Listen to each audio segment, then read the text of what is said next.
Upon hearing the name Miranjo, Bojji is overwhelmed by a traumatic memory of his mother's death. In a flashback, Bojji's mother desperately pleads with Miranjo to spare her son's life. Ignoring the mother's plea, Miranjo signals her archers, leading to the queen being fatally struck by arrows while shielding Bojji. As Miranjo callously flies away, her very own allies betray her, unleashing a volley of arrows that strike her down. Shielded by his now deceased mother and covered in her blood, Bojji witnesses a figure with red feet retrieving Miranjo's seemingly lifeless body. Back in the present, King Desha recounts Gigan's history and we're taken to another flashback.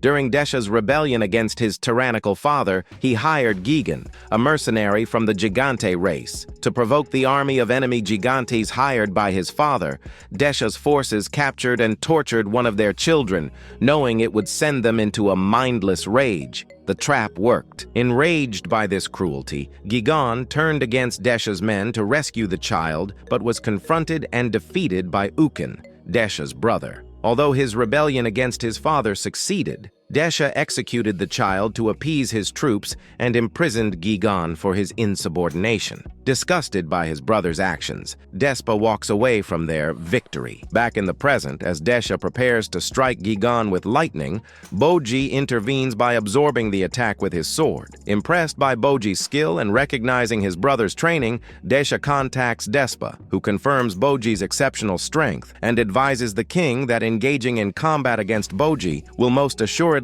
end with his defeat. A new proposal is offered by Despa, who suggests that they retreat for now, giving Bojji the opportunity to attack the criminals. And while the little prince and his allies are engaged in that fight, they'll take the opportunity to strike down their true target. Desha declares to his knights that they are returning to the underworld, commanding Gigan to join them, not as a prisoner or criminal, but as one of his loyal knights. I guess he does have a conscience. As the king and his knights return, Gigan bids a heartfelt goodbye to his newfound friend. Hokuro and Domas, observing the confrontation, are astonished by Bojji's newfound prowess. With tears of regret, Domas pleads for forgiveness from his former student. Despite the obvious hurt he feels at Domas's betrayal, Bojji, ever kind-hearted, accepts the apology. Moved by the little prince's strength of character, Hokuro and Domas's spirits are lifted as they reflect on Bojji's journey from a vulnerable prince